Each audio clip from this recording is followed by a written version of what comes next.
여러분 안녕하십니까? 충북 시사 토론창 오원근입니다. 학교 밖 청소년이라고 들어보셨습니까? 학교에 진학하지 않거나 학교를 떠난 청소년을 말하는데요. 학교 밖 청소년법이 시행된 지 올해로 10년이 됐습니다. 법 시행 후 그동안 얼마나 달라졌을까요? 지방자치단체와 교육청, 정치인들이 학교 밖 청소년들을 위해 잘해왔다고 볼 수 있을까요?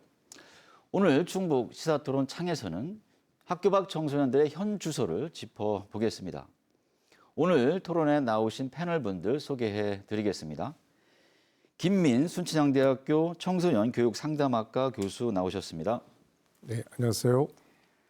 황정희 충북 외국어 고등학교 전문 상담교사 나오셨습니다. 맞은편에 윤정자 청주시 학교 밖 청소년 지원센터장 나오셨습니다. 안녕하세요.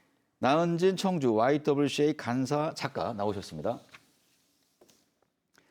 김민 교수님, 먼저 학교 밖 청소년 정의부터 짚어볼까요? 네, 학교 밖 청소년 지원에 관한 법률이 있습니다. 이 법률은 2014년 5월 28일 날 제정이 되고 1년 후인 2015년 5월 29일 날부터 시행이 됐는데요. 말씀대로 딱 10년이 됐습니다. 예.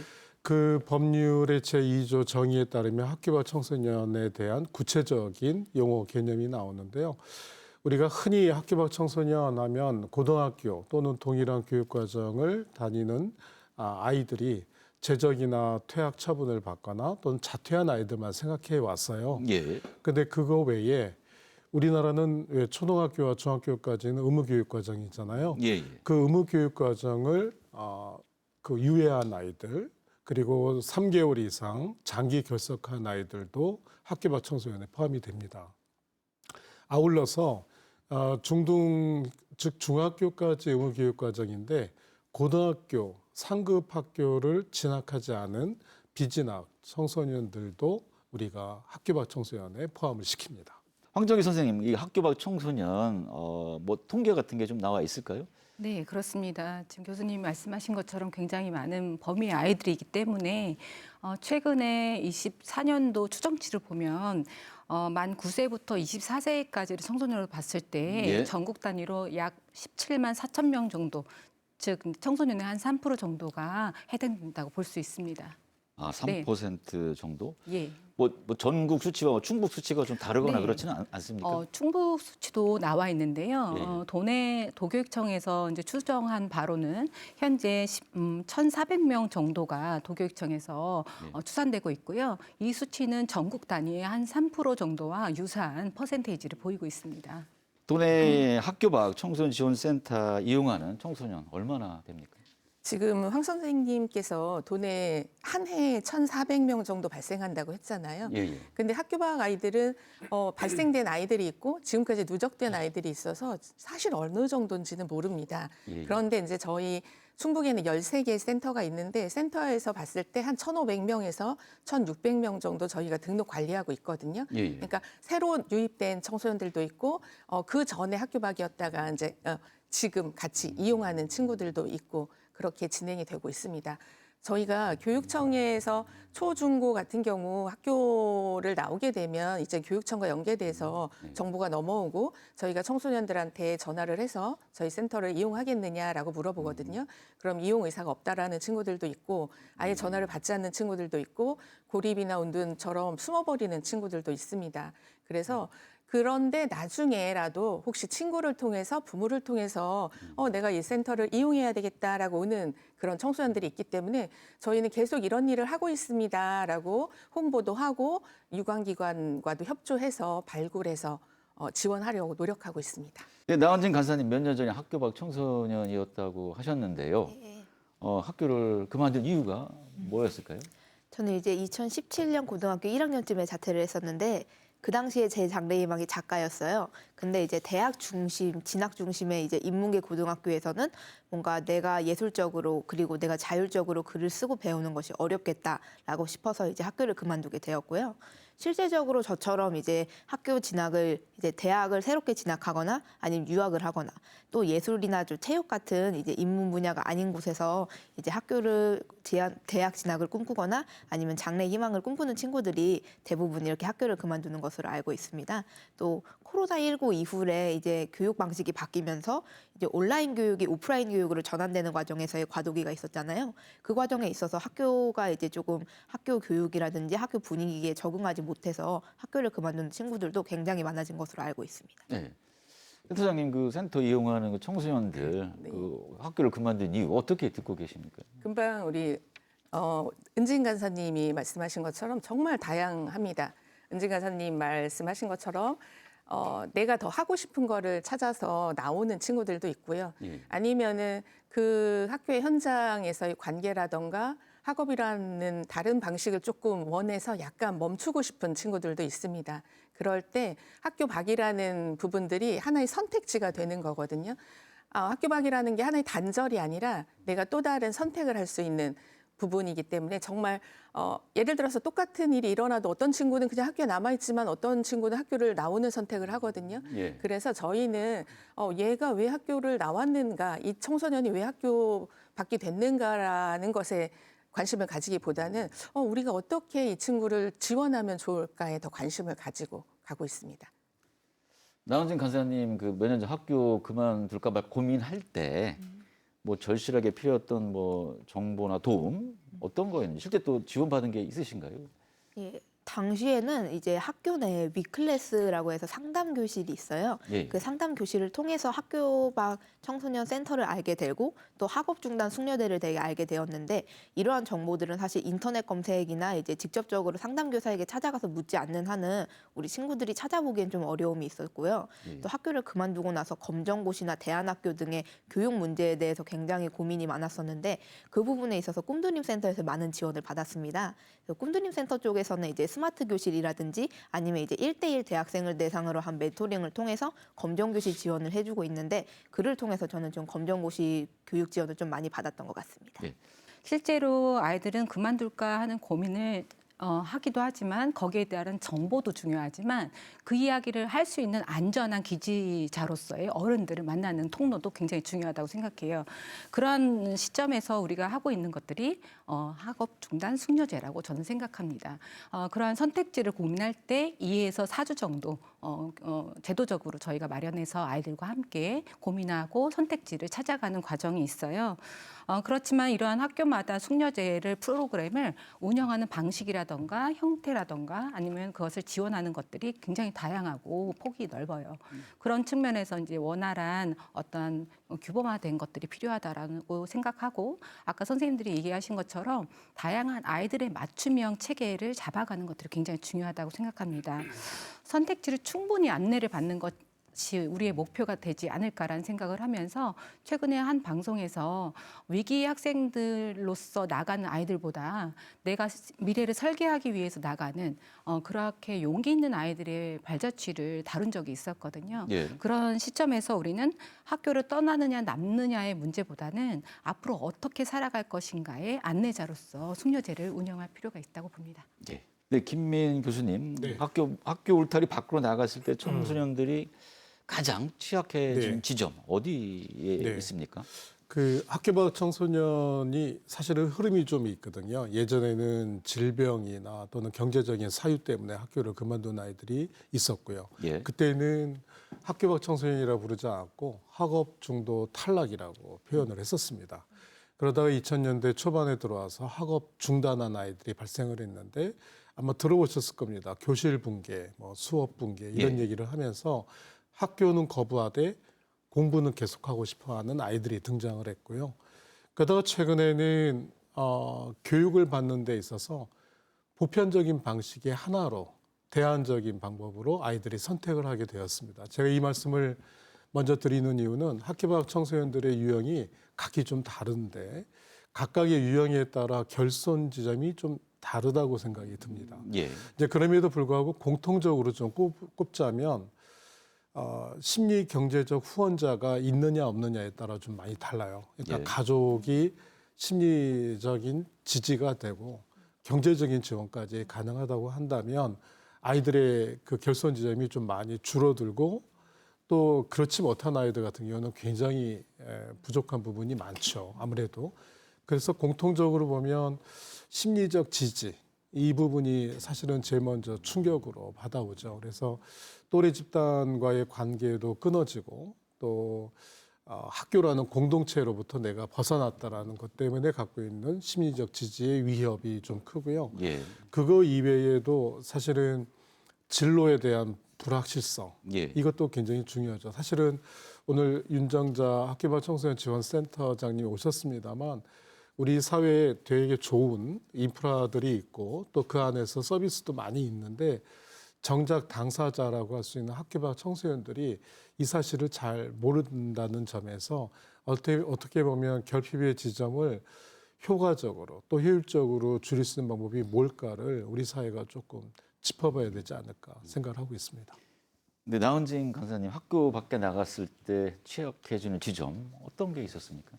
저는 복지 지원이 가장 절실하게 필요했었는데요. 예. 우리가 학교를 다닐 때 이제 알게 모르게 받는 복지들이 되게 많아요. 이제 급식 지원, 이제 양호실에서 이제 우리가 의료 지원도 받고 건강검진 지원도 받고 기타적으로 이제 좀 안전적인 체계들이 우리 학교에서 보장되어 있던 것들이 이제 학교를 나오면 전부 없어지게 되는 거죠. 그래서 그 부분에 있어서 우리 청소년들, 학교 밖 청소년들이 가장 많이 복지적으로 좀 취약하고 있지 않나 생각을 하고요.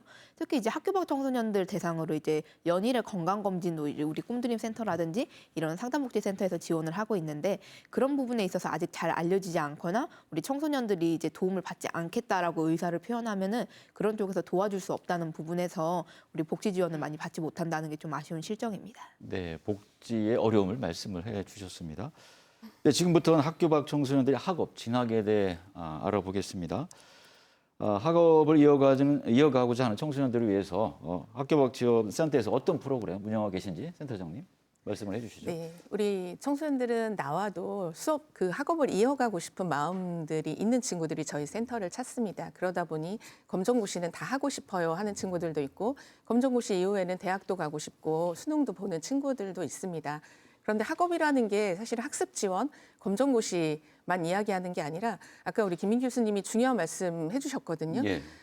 정서적으로 일단 아이들이 나오면 좀 흔들리는 경우들도 있고 학업 패턴이 좀 무너져 있는 경우들도 있어요. 그래서 검정고시를 같이 학업 지원에 대한 부분들을 지원하지만 정서 지원이 같이 돼야 됩니다. 상담도 해주고 지원도 해주고 심리적으로 또 함께 뭔가 스트레스를 풀 수 있는 문화체험 같은 것도 하면서 이 아이가 학업에 좀 집중할 수 있도록 합니다. 그래서 1대1 멘토링도 하고 집단으로 지원도 하면서 검정고시를 준비하고 있고요. 아까 심리 경제적 지원까지 말씀을 하셨는데 그래서 저희 주변에 또 후원자들을 통해서 장학금 지원이라던가 연계도 해서 또 대학 갈 때 도움도 주고 이런 여러 가지 일들을 하고 있습니다. 네. 근데 나 강사님 아까 이제 작가가 되기 위해서 이제 학교 밖으로 나오셨다고 했는데 그 대학 준비하는 데서 어떤 어려움, 뭐 어떤 게 있었습니까? 우리가 대학 진학을 할 때도 검정고시가 고득점을 해야지만 이제 조금 우리가 생각하는 좋은 대학, 우리가 원하는 대학을 갈 수가 있어요. 그런데 이제 검정고시라는 것이 우리가 생각하기에는 그냥 취득하기 쉽다, 이제 공부를 조금만 하면 된다라고 생각을 하는데 또 그렇지는 않거든요. 예. 네, 그런 과정에 있어서 우리 꿈드림 센터에서 말씀해주신 것처럼 센터장님께서 말씀해주신 것처럼 이제 스마트 교실이라고 해서 다대일처럼 우리 수업 방식을 이제 수업으로 취약한 과목을 공부하기도 하고 또 1대1 멘토링을 통해서 저는 이제 수학이나 영어 같이 이제 조금 어려운 부분들을 이제 집중적으로 공부를 하면서 이제 검정고시 교재도 지원받는 등으로 많은 것들을 지원받았는데요. 저는 또 검정고시 지원 볼 때 시험비라든지 지원비 같은 것들도 모두 센터에서 지원받고 이제 또 시험에 응시할 수 있었기 때문에 전체적으로 이제 많은 도움을 센터 쪽에서 받을 수 있었던 게 큰 도움이 되었던 것 같습니다. 예. 현재 학교 밖 청소년에게는 학력 평가 응시 자격이 주어지지 않는다고 합니다.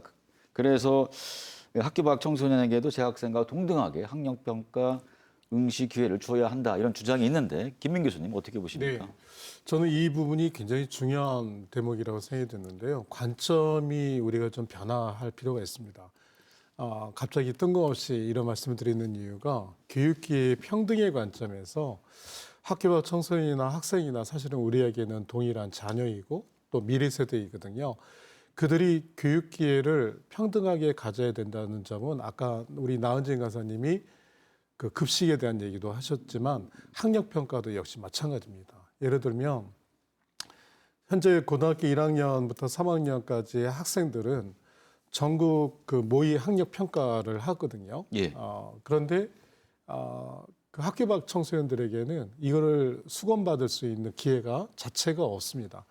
최근에 모 광역시 교육청에서 이 부분을 소극적 행정의 사례라고 얘기를 하면서 학교 밖 청소년들에게도 전국 연합 학력 평가를 받을 수 있게 하자고 했습니다. 왜냐하면 전국 연합 학력 평가는 시도 교육청 사항이거든요. 예. 그래서 이거를 지금까지는 그것 때문에 합의 사항에 의해서 소극적 행정으로 처리를 했지만 최근에 정부도 적극적 행정으로 전환을 언급하고 있는데 전국 연합 학력 평가의 기회를 학교 밖 청소년들에게도 주자는 거죠. 왜냐하면 이제는 학교 밖 청소년들이 학교를 그만두는 거는 교육 선택의 한 장면이라고 생각해 볼 때 그들에게도 동등한 교육 기회를 주는 거는 어떻게 보면 굉장히 타당한 지점이라고 생각이 들거든요. 참고로 대학 수학 능력 모의 평가는 학생들 뿐만 아니라 학교 밖 청소년들에게도 동등하게 기회를 부여하고 있습니다. 오직 그 전국 연합 학력 평가만 학교 밖 청소년들에게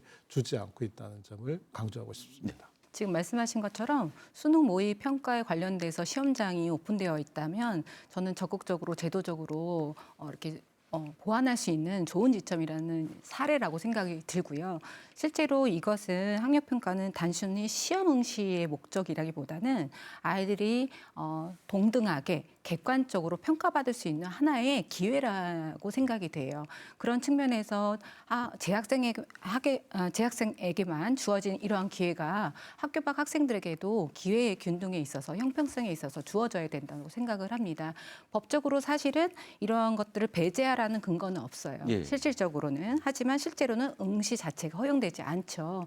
그래서 최근에 학교 밖 학생들이 법원에 이러한 것들을 의견을 냈고 시험을 볼 수 있게 해달라 했고요. 일부 교육청은 받아들이기도 했지만 사실 또 일부 교육청에서는 시험지만 배부하겠다 이렇게 보도한 바도 있습니다. 자, 이러한 측면에서 아까 말씀하셨던 수능 모의 평가 제도의 허용은 하나의 실마리가 될 수도 있을 것 같고 더불어서 아이들에게 공백이 없는 학교 밖이나 아니나 아이들이 심리적으로나 제도적으로나 공백이 없는 시스템을 만들어 나가는 것들이 필요하다고 봅니다. 네, 학교 밖 청소년이라서 제도적으로 보호를 받지 못해서 겪었던 어려움, 아쉬움 어떤 것들이 있었습니까, 나 간사님? 제가 학교 밖 청소년이던 당시는 이 학교 밖 청소년이라는 단어 자체도 사실 이제 알려지지 않은 조금 대중화되지 않은 부분들이 있었거든요. 그래서 이제 보통은 학교를 그만뒀다 하면은 학교를 왜 그만두지? 자퇴생이라는 문제가 아닌가 하는 식으로 꼬리표가 많이 붙었었고요.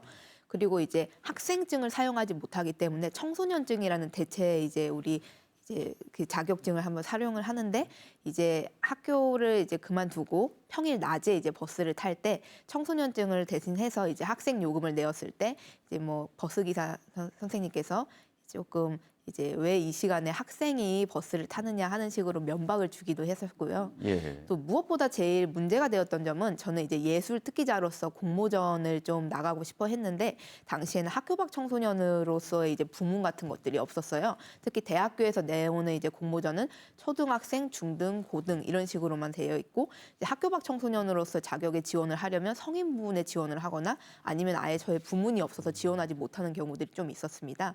그래서 당시에는 그러한 부분들을 완화시키기 위해서 직접 주최 쪽에 전화를 해가지고 왜 학교 밖 청소년은 그 청소년에 포함이 되지 않느냐, 학생이라는 단어 대신 청소년이라는 단어를 써서 학교 안에 있는 그리고 밖에 있는 청소년들도 모두 포함하게 해달라 해서 현재로서는 좀 많은 공모전들이 이제 학교 밖 청소년을 포함을 하거나 아니면 이제 청소년이라는 단어로 학생 대신에 이제 대체어를 사용하시는 것으로 알고 있습니다. 금방 나은진 간사님 이야기한 것처럼 편견이나 부정적 인식은 여전히 있습니다. 저희가 학교 밖 청소년 하면 비행 청소년인 것처럼 말씀들을 많이 하시고 그렇게 인식을 하고 계신 분들이 많은데 그럼에도 불구하고 또 긍정적인 인식도 많이 늘어나는 것 같습니다. 학교 밖 청소년들이 이제 이 부정적인 인식 때문에 먼저 위축되는 경향들이 좀 있고요. 본인이 예. 학교 밖이라는 것들을 안 나타내려고 하는 그런 어려움들도 좀 보이고요. 그리고 아까 정보 학교 안에 있으면 저희가 모든 정보가 학교를 통해서 얻을 수 있고 모든 지원도 학교를 통해서 얻을 수 있지만 학교 밖으로 나오면 다 본인이 찾아야 되거든요. 저희 센터에 와서 이야기하면 저희 센터 선생님들이 같이 이야기들도 하긴 하지만 또 청소년들이 직접 청주에 충북뿐만 아니라 타 지역까지 정보를 찾아서 또 그곳까지 가서 또 서울까지도 올라가서 프로그램을 이용하는 경우도 되게 많습니다.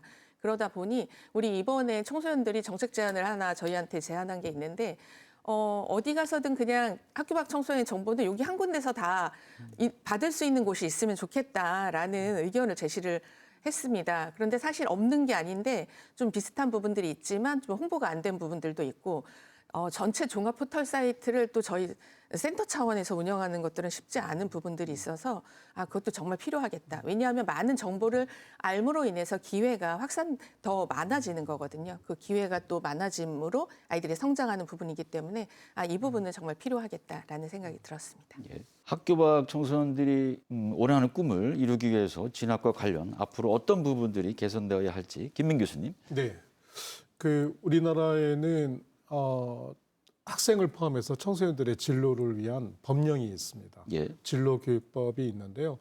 이 진로교육법 제18조에 보면 국가와 지방자치단체는 학생에게 다양한 진로 체험의 기회를 제공하는 진로교육 지원센터를 지원해야 한다. 이런 조항이 있거든요. 예. 정확하게 그 문구를 제가 기억하지는 못하고 있습니다만, 근데 그 대상이 누구냐면 학생입니다.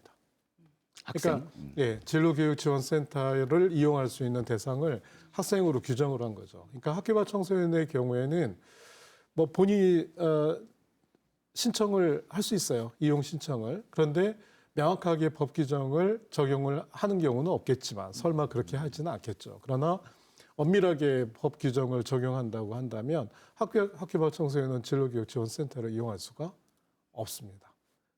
지금까지 나은진 간사님도 말씀하셨고 윤정자 센터장님도 말씀하셨지만 우리 사회에 아직까지 법 규정이나 또는 제도적인 측면에서 학교 밖 청소년을 이렇게 배제하는 경우가 굉장히 많거든요. 예. 그래서 제가 보기에는 진로교육지원센터와 같이 공식적으로 아이들의 향후 진로의 꿈을 좀 이렇게 지원할 수 있는 공식적인 제도나 기관부터 조금 정비를 해야 되지 않을까. 저는 일단 그것부터 생각을 하고 있습니다. 실질적으로 학교 밖으로 나가는 학생들을 학교에서 막는 이유는 학교가 좋다, 학교만이 유일한 이유다라기보다는 준비되지 않는 사회에 아이들을 내보내기가 사실은 두렵기도 합니다. 그런 측면에서는 정보의 접근성이라든가 공적 기회가 확대가 된다면 저희도 학생이 아니라 청소년의 입장에서 아이들을 맘 놓고 호환하면서 우리 사회가 아이들을 보호할 수 있을 거라는 생각을 하게 됩니다. 더불어서 그렇기 때문에 진학 정보라든가 기타 정보에 대한 체계적인 시스템이 좀 마련됐으면 좋겠고요. 학교 밖에도. 더불어서 그럴 때 우리 나와 있는 센터장님이라든가 간사님과 같은 분들의 역할이 호환적으로 공교육과 함께 되어야 되지 않을까라는 생각을 해봅니다. 더불어 아까 말씀하셨던 것처럼 공적 평가의 기회가 확대돼서 아이들도 우리가 함께하고 있다라는 생각을 잊지 않는 방법들이 좀 개선됐으면 좋겠다는 생각을 하고요. 이러한 여러 가지 상황에 놓여져 있는 아이들에 대한 다양성에 따라서 맞춤형으로 통합적으로 지원받는 시스템이 필요하지 않을까라는 생각을 합니다. 그렇기 때문에 학교 밖으로 나가는다는 이유만으로 결코 배제되지 않고 사회 전체가 연결망으로 촘촘하게 아이들을 케어했으면 하는 바람이 있습니다. 네, 지금부터 진로 취업에 대해서 이야기 나눠보겠습니다. 먼저 센터님께서 센터에서 학교 밖 청소년들의 진로를 위해서 어떤 프로그램을 운영하고 있는지 말씀을 해주시죠. 네, 진로 정말 중요하잖아요. 예. 내가 무엇을 하고 싶은지, 내가 무엇을 하면서 살면 좋을지 정말 어떻게 보면 저희가 아이가 어릴 때부터 많이 들었던 말이 넌 커서 뭐가 되고 싶어? 뭘 하고 싶어? 이런 부분에 대한 관심과 또 준비들을 많이 하잖아요. 근데 학교 안에서 또 그런 프로그램들도 많은 걸로 알고 있습니다. 그런데 이제 학교 밖에 나와서 진로는 곧 경험이라고 생각이 듭니다. 그래서 다양한 경험들을 아이들한테 좀 시켜줄 수 있도록 하려고 노력하고 있는데요.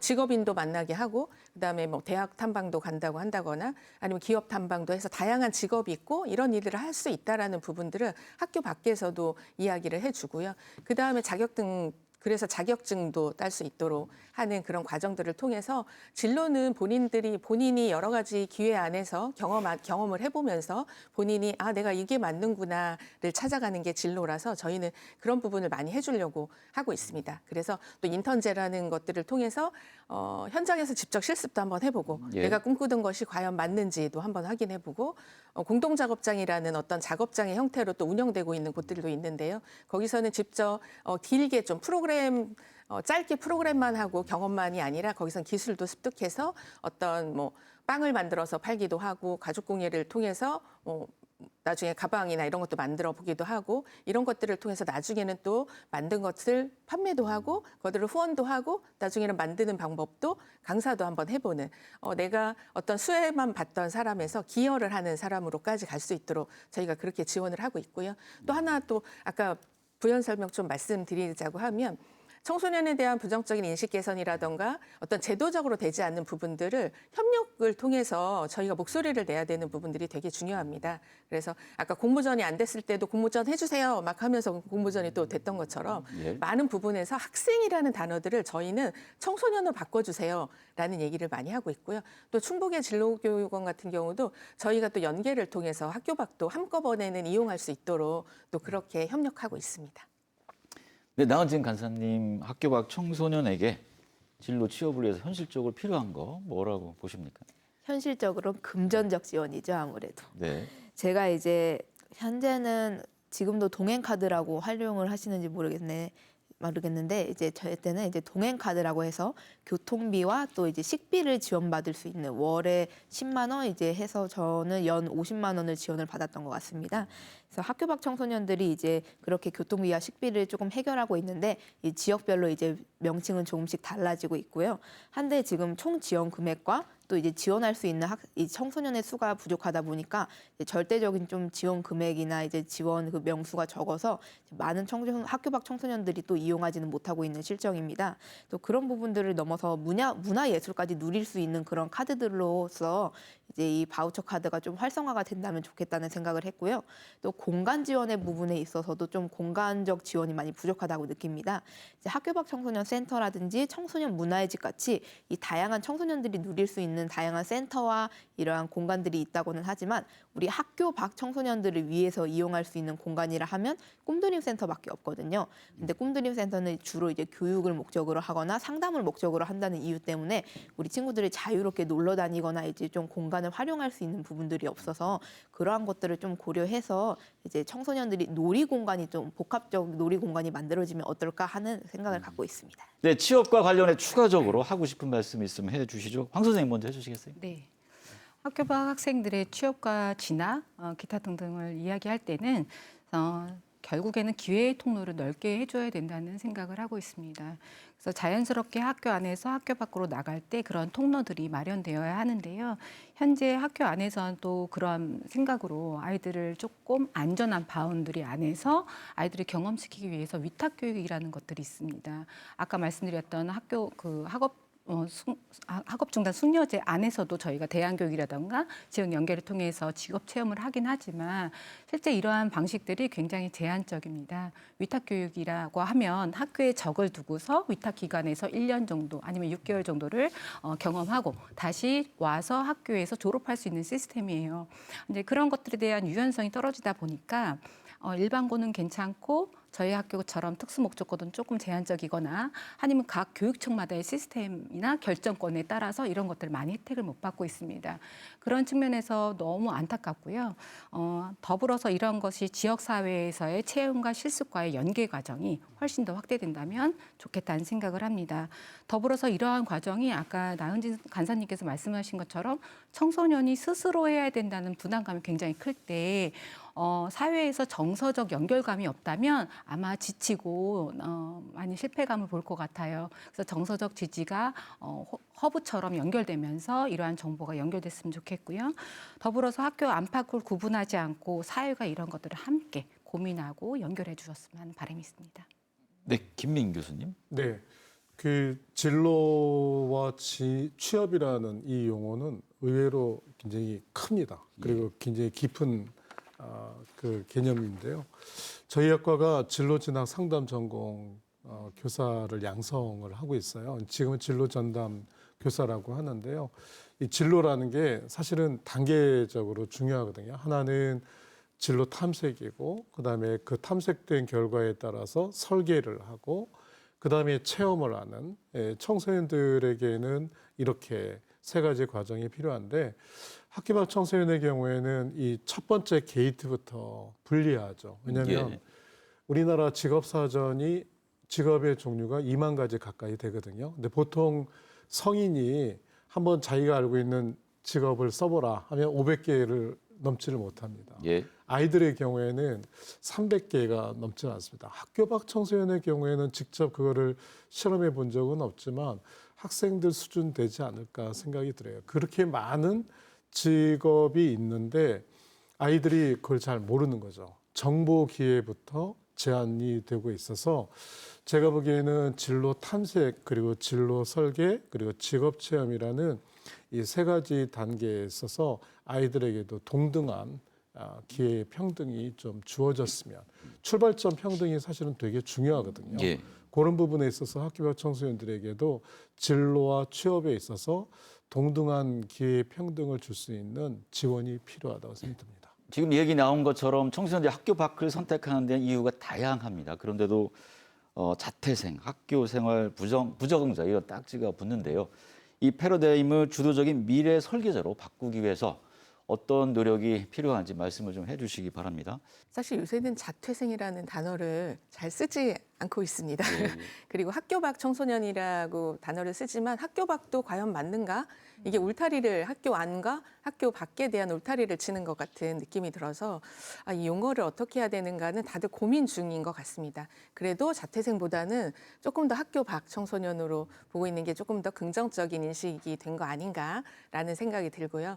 미래 설계자라는 말이 참 좋은데요. 이 친구들은 아까도 말씀드렸던 것처럼 학교 안에서 여러 가지 이유로 잠시 학교 밖으로 전환한 친구들이라고 볼 수 있는 것 같아요. 자기만의 학습 속도든 진로 속도든 다시 찾아가는 그런 청소년들이라고 생각이 들기 때문에요.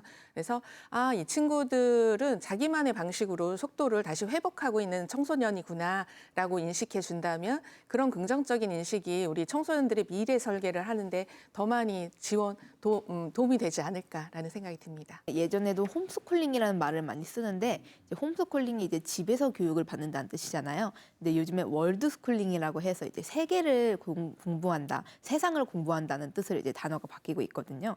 단어의 변화는 곧 인식의 변화라고 하듯이 우리가 이제 자퇴생이라는 단어 대신에 새로운 대체어로 우리를 부르면 또 달라지지 않을까 생각이 드는데, 특히 이제 지적 장애인을 요즘엔 느린 학습자라고 부릅니다. 예. 그런 것처럼 우리도 이제 학교 밖 청소년도보다는 주도적 학습자라고 해서 우리 학교 밖 청소년이 이제 학교 밖에 있다는 그러한 제도권 안팎의 내용보다는 이제 주도적으로 학습하고 월드스쿨링처럼 이제 세상을 통해서 공부한다라는 뜻으로 이제 새롭게 단어를 바꾸면 또 어떨까 싶습니다. 저는 이제 교사로서 여러 가지 생각이 드는데요. 이 아이들을 첫 번째 마주하는 게 저라고 생각을 해요. 예.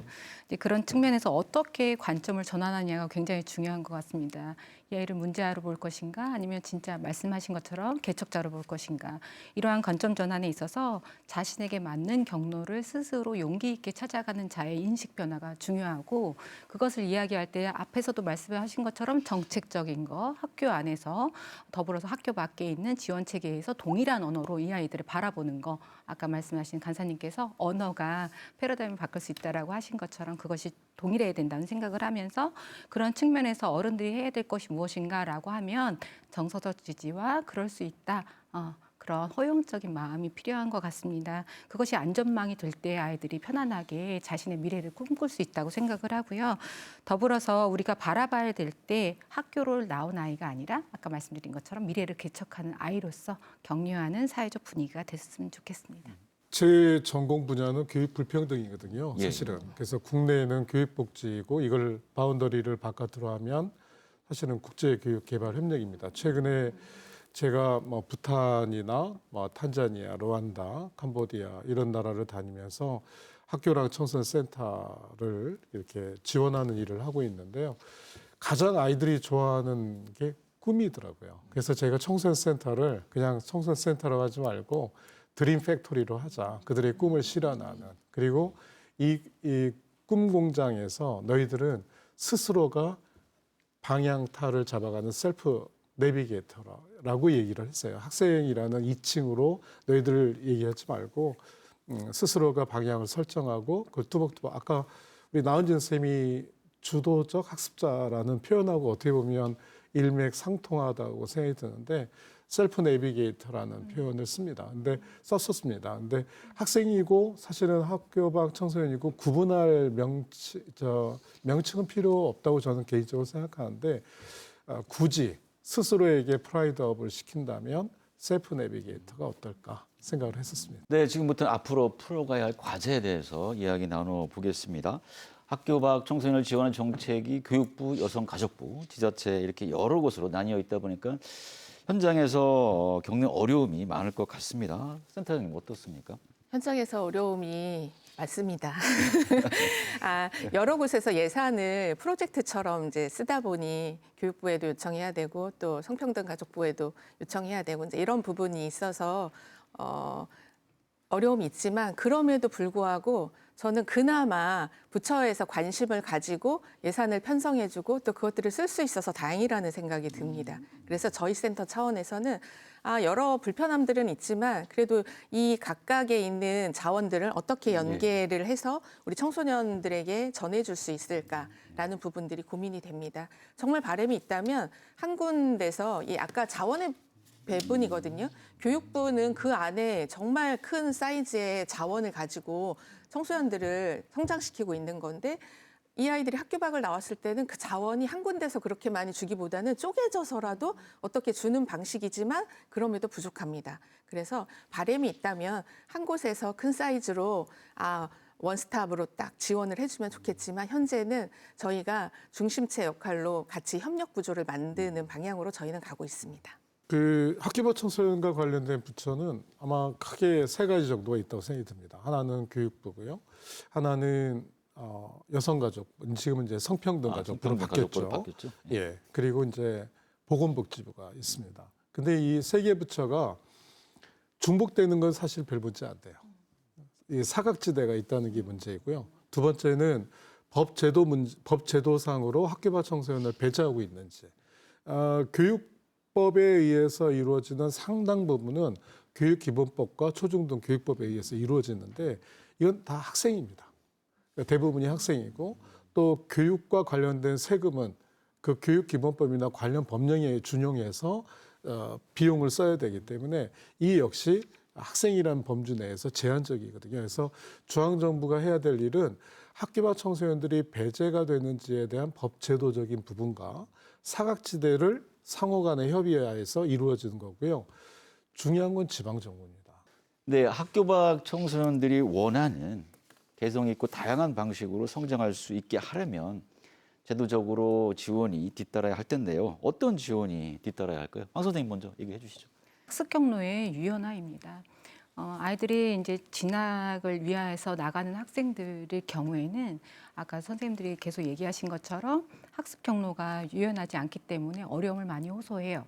예를 들면 온라인 학습이라든가 대안교육기관이라든가 기타 직업교육에 대해서 서로 단절되지 않게 융합돼서 되어야 하는데 그런 것들이 쪼개져서 되거나 정보의 부재로 인해서 혜택을 못 받는 아이들이 다시 학교로 복귀하는 경우가 있습니다. 이런 것 이제 선순환이면 좋은데 악순환이 되었을 때 이 아이들이 사회에서 받는 어떤 불신, 혼자서 해야 된다라는 불안 이런 것들을 호소하는 경우가 많았습니다. 더불어서 이러한 정서적 관계적 지원이 필요하다고 생각을 하는데요. 코로나 이후에 학생들의 변화 중에 하나가 관계 단절에 대해서 두려움이 없다는 겁니다. 학교의 기능은 공부도 있지만 실질적으로 사회화를 안전한 바운드리 안에서 경험하고 그것을 사회에 나가서 할 수 있는 어떤 발판이라고 생각하는데 이러한 관계와 사회화의 경험을 필요하지 않다고 판단하는 경우가 많아요. 그래서 이러한 점에서 확장돼서 학교 밖에서도 정서적이나 관계적인 확장이 필요하다고 생각하고 마지막으로는 학교 안에서 자연스럽게 직업 교육도 할 수 있도록 유연하게 할 수 있는 시스템이 좀 마련되면 좋겠습니다. 저는 이제 사회적 인식과 편견 탈피가 좀 중요하다고 보는데요. 좀 이제 학교 밖 청소년이라는 당사자들이 좀 나와서 우리 친구들이 직접적으로 이야기를 하고 이제 학교를 그만두는 것은 또 다른 선택이자 또 다른 길이다라는 것을 좀 어필을 해야 된다고 봅니다. 특히 요즘은 이제 예술 프로그램이나 이제 대중 유명 인사 중에 이제 악동 뮤지션이라는 친구들이 이제 대표적으로 이제 학교 그만두고 나서 이제 자기만의 길을 개척하고 성공한 그런 케이스를 또 발전하는 것처럼 좀 홍보대사라든지 이제 당사자들, 이제 학교 밖 청소년들 중에서도 이제 다양한 길을 나온 친구들이 이제 제도적으로 조금 이런 제도들이 있다라고 홍보를 해주고 좀 우리 사회나 이제 매스컴 같은 데에 더 보도가 되어야지만 조금 더 우리 친구들에 있어서 사회적 인식이나 우리 학교 밖 청소년이라는 편견들이 조금 더 나아지지 않을까 생각하고 있습니다. 저는 센터에 근무하는 입장으로 항상 부족함을 느낍니다. 자원의 부족함을 느끼고 있는데요. 아까 청소년들이 정말 다양한 욕구를 가지고 학교 밖으로 나오고 있고 그 욕구를 찾아가고 있는데 우리가 과연 그 욕구에 부응하고 있는가라는 생각도 들고 충분히 하고 있나라는 생각 속에 항상 좀 부족하다, 많이 충분히 못 해주고 있다. 저희는 그 한정된 제한 안에서 우리의 자원을 가지고 하거나 아니면 주변 자원을 같이 또 연계를 해서 하거나라는 부분인 거고요. 또 요새 청소년들이 관계 단절 이야기하고 있는데 학교 밖 쪽에서도 이슈가 되는 뭐 청년 쪽에서도 마찬가지지만 고립 운동에 대한 부분들이 많이 또 주제로 관심을 받고 있는 상황입니다. 그러다 보니 제가 말씀드리고 싶은 제도는 학교는 동네마다 하나씩 있고 학교 안에는 보건 선생님도 있고 상담 선생님도 있고 많은 선생님들이 교사가 있습니다. 그런데 학교 밖 지원센터는 시군구에 한 개씩만 있어요. 네, 그러면 정말 그 많은 인원을 우리가 그 욕구를 채워줄 수 있을까라는 생각이 들고 아까처럼 고립분들 또 우리가 전화했을 때 도움이 필요 없어요 하는 친구들도 끊임없이 우리가 발굴하고 찾아가고 이야기를 하려면 많은 에너지와 그 정성이 소비되는데 우리가 현재 있는 아이들 돌보다 보면 그 발굴까지가 어려운 부분들이 되게 안타깝다라는 생각이 들어요. 그래서 조금 더 인력에 대한 부분들도 더 충원이 돼야 되지 않나. 저희 센터 같은 경우 더 많은 일을 할 수 있도록 인력도 더 주시고 예산도 더 주시면 저희가 아이들을 더 많이 잘 만날 수 있지 않을까라는 생각들을 하고 있습니다. 중앙정부는 어떻게 보면 보편 타당한 정책을 또 방향성을 잡아가는 거라고 한다면 실질적 지원은 사실은 지방정부거든요. 출산 장려금 지방마다 다릅니다. 아동수당 보편적인 게 있지만 어느 지역은 또 더 주거나 또는 더 다른 방식으로 리워드를 주는 경우도 있거든요. 학교 밖 청소년도 마찬가지입니다. 학교 밖 청소년도 지방정부의 소위 이제 최고 의사 결정권자라고 하죠. 도지사나 시장, 군수, 구청장이 어떤 마인드로 어떻게 생각하느냐에 따라서 실질적인 지원 서비스는 굉장히 다릅니다.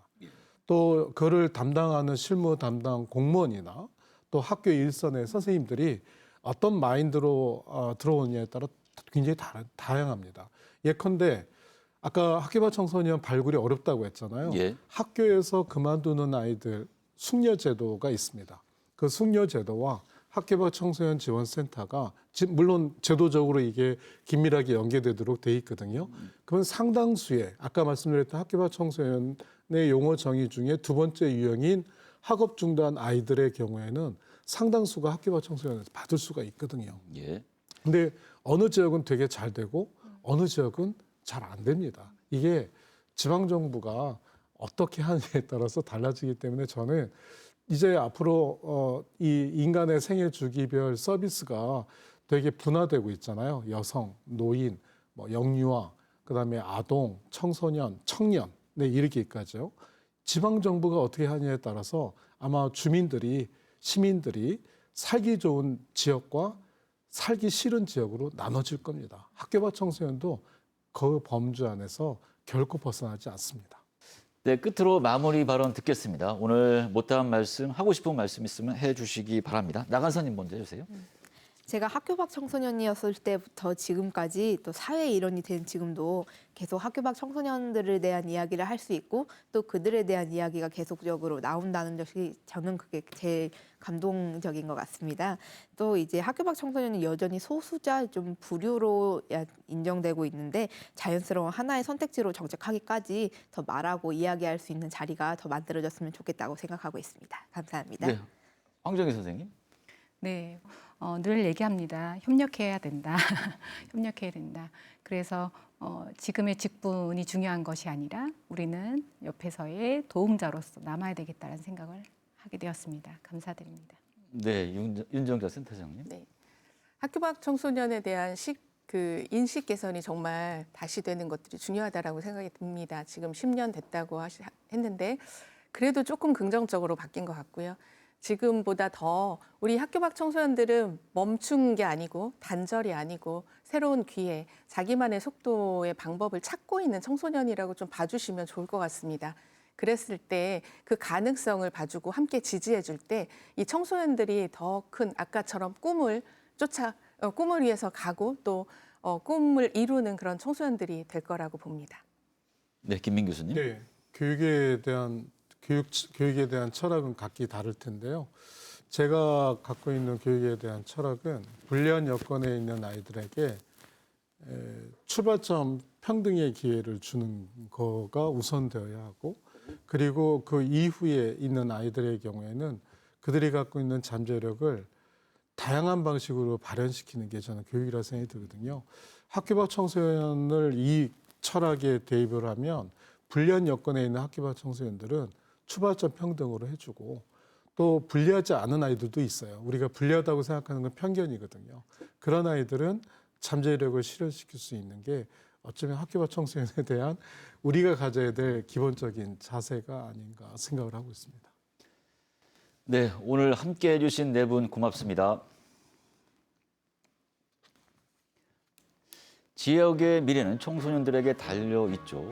학교 밖 청소년들이 지역사회 안에서 차별 없이 건강하게 성장할 수 있도록 지속적인 관심과 지원이 필요해 보입니다. 중북 시사 토론창 여기서 마칩니다. 시청해 주신 여러분 고맙습니다.